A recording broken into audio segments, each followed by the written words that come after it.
Hello friends, আজকে mutton পায়ার একটা recipe নিয়ে এসেছি। আর এই মটন পায়ার অনেক বেনিফিটস। দেখো, তোমরা অবশ্যই জানো যে ডক্টরও কিন্তু রেকমেন্ড করে এই মটন পায়ার স্যুপ খেতে। তো দেখো, মটন পায়া আমি একটু অন্যরকমভাবে রান্না করেছি। তো আমি যেভাবে রান্না করেছি একদম ভাত রুটি সবের সঙ্গেই ভালো লাগবে। তবে মটন পায়া যদি শুধু লবণ আর হলুদ দিয়ে সেদ্ধ করে খেতে পারো, সেক্ষেত্রে কিন্তু এর গুণাগুণটা একদম বজায় থাকবে। তো দেখো, আমি একটু আজকে আলাদা করে রান্না করছি। তার জন্য একটা রসুন আর 1.5 ইঞ্চি মতো আদা আর 4টে কাঁচা লঙ্কা পেস্ট করে নেব। আর একটা গরম মশলার গুঁড়ো বানিয়ে নেব। তার জন্য আমি এখানে নিয়েছি গোটা ধনে, গোটা জিরে, গোলমরিচ, শুকনো লঙ্কা, কাবাব চিনি, আর আছে জায়ফল, জয়িত্রী, স্টার অ্যানিজ, আর আছে তেজপাতা, লং, দারচিনি আর ছোটো এলাচ, মোটা এলাচ। সবগুলোকে শুকনো খোলাতে একবার ভেজে নিয়ে তারপর একটু ঠান্ডা করে গুঁড়ো করে নেব। আর এই গরম মশলার গুঁড়োটা আমি পরে ব্যবহার করব, সেটাও দেখিয়ে দেব। দেখো, এখানে একটা ফ্রাইং প্যানে সরষের তেল গরম করে তার মধ্যে আলু দিয়েছি 250 মতো, আর লবণ হলুদ দিয়ে আলুটাকে ভেজে তুলে নিচ্ছি। এবার একটা কড়াই বসিয়ে দিয়েছি, গ্যাস অন করে দিয়ে কড়াইটা গরম হয়ে গেছে। এবার দিয়ে দিচ্ছি সরষের তেল। রান্নাটা আমি সরষের তেলেই করব। আর দিয়ে দিচ্ছি 1 টিস্পুন মতো ঘি। ঘিটা দিলে এই মটন পায়ার যে একটা গন্ধ থাকে সেটা কিন্তু কম লাগবে। আর দিয়ে দিচ্ছি 4টে পেঁয়াজ কুচি। এবার পেঁয়াজটা একটু নেড়েচেড়ে নিয়ে এর মধ্যে দিয়ে দেব কয়েকটা গোটা গরম মশলা। দিয়ে দিচ্ছি তেজপাতা, আর আছে জয়িত্রী, স্টার অ্যানিজ, লং, আর আছে ছোটো এলাচ, মোটা এলাচ, শাহি জিরা আর দারুচিনি। এবার এগুলোকে খুব ভালোভাবে পেঁয়াজের সঙ্গে ভেজে নেব। পেঁয়াজটা যখন একটু পিঙ্ক কালার হবে ভাজা, তখন এর মধ্যে দিয়ে দেব যে পেস্ট আগে বানিয়ে রেখেছি আমি, আদা রসুন আর কাঁচা লঙ্কার সেই পেস্টটা। এবার দেখো, এই মশলাটাকে পেঁয়াজের সঙ্গে ভালো করে ফ্রাই করে নেব যাতে মশলার কাঁচা গন্ধ না থাকে। ব্যাস, এবার দিয়ে দেব এর মধ্যে মশলার যে বাটি ধোয়া সেই জলটা। এর মধ্যে কিছু গুঁড়ো মশলা দেব। দিয়ে দিচ্ছি 1/2 টিস্পুন করে হলুদ গুঁড়ো, আর 1/2 টিস্পুন জিরে, দিয়ে দিচ্ছি 1/2 টিস্পুন ধনে গুঁড়ো, আর দিচ্ছি সামান্য গোলমরিচের গুঁড়ো, আর দিয়ে দেব এর মধ্যে লঙ্কার গুঁড়ো, Kashmiri red chilli powder 1/2 teaspoon. এবার মশলাটাকে ভালো করে কষিয়ে নিয়ে এর মধ্যে দিয়ে দেব মটন পায়া। আর আমি এখানে নিয়ে নিয়েছি 8 পিস মটন পায়া আছে, ভালো করে পরিষ্কার করা। দিচ্ছি স্বাদ মতো লবণ। এবার মটন পায়াগুলোকে মশলার সঙ্গে ভালো করে কষিয়ে নেব। সো ফ্রেন্ডস, তোমাদের যদি ভিডিওটা ভালো লাগে তাহলে চ্যানেলটাকে সাবস্ক্রাইব করে দিও আর লাইক অ্যান্ড শেয়ার করে দিও। তো দেখো, এইভাবে মটনটাকে ভালোভাবে মটন পায়াটাকে কষিয়ে নেব। আর যদি প্রয়োজন হয় তাহলে অবশ্যই সামান্য জল দিয়ে দিয়ে কষাতে হবে। এখানে আমি সামান্য জল দিচ্ছি। তো তোমরা কারা কারা খেতে পছন্দ করে এই মটন পায়া সেটা আমাকে কমেন্ট করে জানিও। আর জানি অনেকে আবার অপছন্দও করে।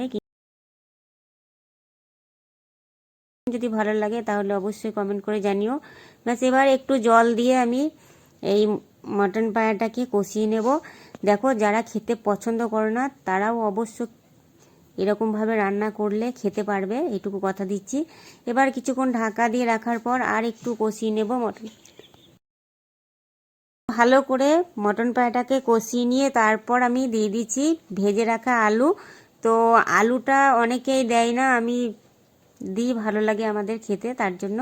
তো এরকমভাবে একবার রান্না করে দেখো, ভীষণ ভালো লাগবে, ভাত রুটি সবের সঙ্গেই ভালো লাগবে, এইটুকু তোমাদেরকে কথা দিচ্ছি। তো খুব ভালোভাবে কষানো হয়ে গেছে। এবার আমি এর মধ্যে দিয়ে দেব জল। গরম মশলার গুঁড়ো 1/2 টিস্পুন। দেখো, আমি যে গরম মশলা গুঁড়োটা আগেই বানিয়ে রেখেছি প্রথমেই, আর সেটাই দিয়ে দিলাম 1/2 টিস্পুন। আর এই গরম মশলার গুঁড়োটার জন্যই কিন্তু এই মাটন পায়ার যে টেস্ট সেটা একদম বদলে যাবে। তো ফ্রেন্ডস, একবার অন্তত এভাবে বানিয়ে দেখো। ব্যাস, এবার এটা যাবে কুকারে, আর কুকারে দেওয়ার পরে আমি জল দেব। আর আমি কিন্তু কষানোর সময় সামান্য জল দিয়ে দিয়ে কষিয়েছি, যাতে তলাতে ধরে না যায় সেজন্য। ব্যাস, এবার প্রেসার কুকারে দিয়ে দিচ্ছি।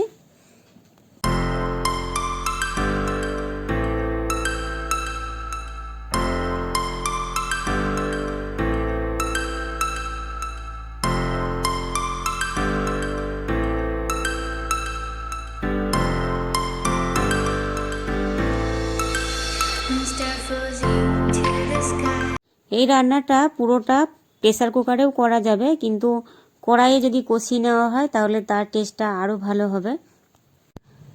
এই রেসিপিটাতে জলটা একটু বেশি পরিমাণে পড়বে।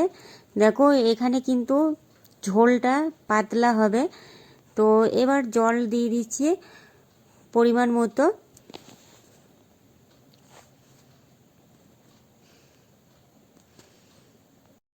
প্রেসার কুকারে ঢাকা লাগিয়ে 6টা সিটি দেব। 6টা সিটি দিলেই মাংসটা সেদ্ধ হয়ে যাবে। তোমাদের কম বেশি লাগতেই পারে, আমার 6টা সিটি লেগেছে, মানে তোমাদের যে 6টা সিটিতে সেদ্ধ হয়ে যাবে এমনটা নয়।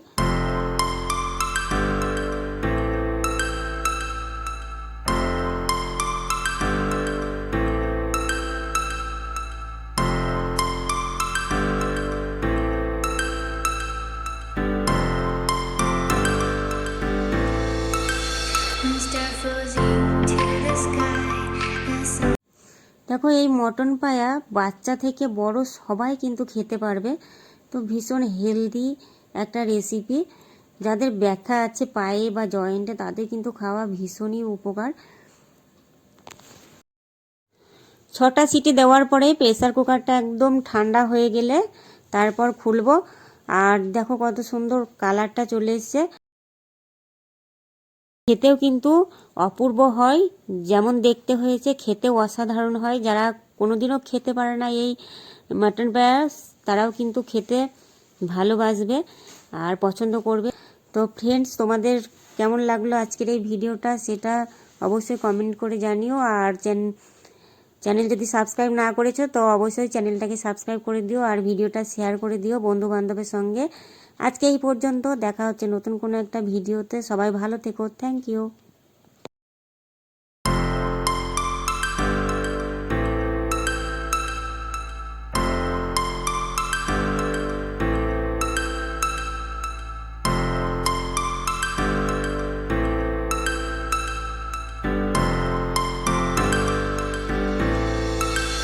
Mr. Fuzzy.